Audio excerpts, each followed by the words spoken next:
Let's look at a few examples involving trig functions and their inverses that we can hopefully apply the inverse cancellation property.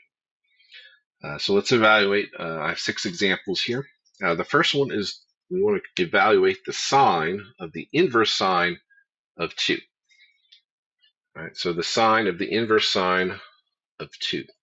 So the cancellation property that we might use here is that the sine of the inverse sine of x is going to equal x if the x is between -1 and 1, which 2 is not. All right, so 2 is not going to work for our cancellation property. So we can't use the cancellation property here. And if you can't, then you have to work from the inside out. So to try to figure out what the sine of the inverse sine of 2 is going to be, let's start with the inside expression, which is the inverse sine of 2. And remember, when we compute inverse sines, we are technically computing an angle. So let's go ahead and rewrite that as I want to find the sine of theta that's equal to 2. So what angle theta is going to make this equal to 2? Well, again, 2 is not within the range of sine, right? Sine's range is from -1 to 1, and 2 is not. And so this is not between -1 and 1. And so that's going to be an undefined value. Okay. All right, the second one, we want to compute the sine of the inverse sine of 2/3. Okay, and this is the same expression. So we're trying to do the sine of the inverse sine of x is equal to x if the x value is between -1 and 1. Well, in this case, we're trying to do 2/3. Is 2/3 between -1 and 1? Sure is. Okay, so that means because that satisfies the inequalities, the cancellation property is, we can apply that here. So that means that the sine of the inverse sine of 2/3 is actually 2/3. Okay. All right, number 3, we want to find the inverse cosine of the cosine of pi over 3. All right, so the property we're looking at this time is the inverse cosine of the cosine of x will be equal to x if what?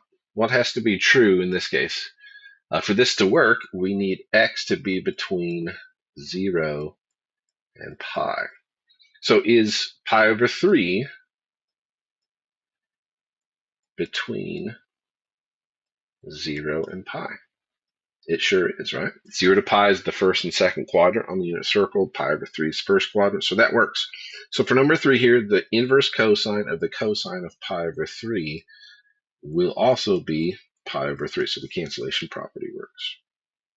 All right, number 4, we want the inverse cosine of the cosine of 7 pi over 6. This is the same cancellation property, but this time we're looking at 7 pi over 6. So is 0 less than or equal to 7 pi over 6? Is that less than or equal to pi? Unfortunately not, because pi is really 6 pi over 6, and 7 pi over 6 is not smaller than that. So to work this one out, we're going to have to go from the inside out again. So we're going to compute the inverse cosine of the cosine of 7 pi over 6. And so the inside part is the cosine of 7 pi over 6. That is just a unit circle expression, so unit circle value. So what is the cosine of 7 pi over 6? Cosine of pi over 6 is √3 over 2. 7 pi over 6 is third quadrant. Cosine is negative. So the cosine of 7 pi over 6 is a negative √3 over 2. And so that gives us the expression that we're trying to compute next, which is the inverse cosine of a negative √3 over 2. Because that negative √3 over 2 is what we get for the cosine of 7 pi over 6. So how do we figure out the inverse cosine of a negative √3 over 2? Well, remember, inverse cosine is going to produce an angle. So we could think of this as the cosine of some angle theta is equal to a negative square root of 3 over 2. And so when I think of that angle, whatever that angle has to be, because of the domain restrictions of inverse cosine, it has to be between 0 and pi. So first quadrant would be positive values, second quadrant would be the negatives.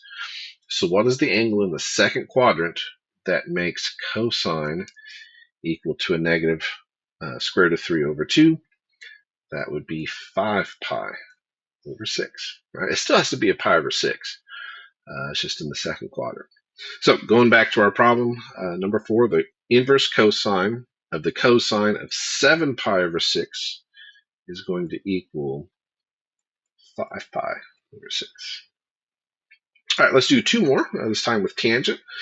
So with number 5, we want to compute the tangent of the inverse tangent of 9. So the property we are looking at here is that the tangent of the inverse tangent of x is going to equal x when?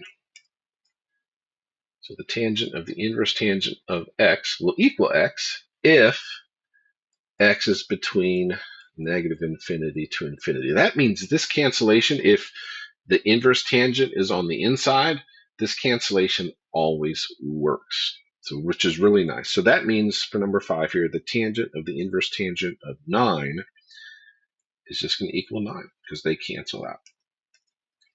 Okay. All right, last one here. We want to compute the inverse tangent of the tangent of 11 pi over 6. And so this would be the cancellation property of the inverse tangent of x. That is equal to x when? That is equal to x if x is between negative pi over 2 and positive pi over 2. Not including those two values. It has to be in between them. So is 11 pi over 6 between a negative pi over 2 and a positive pi over 2?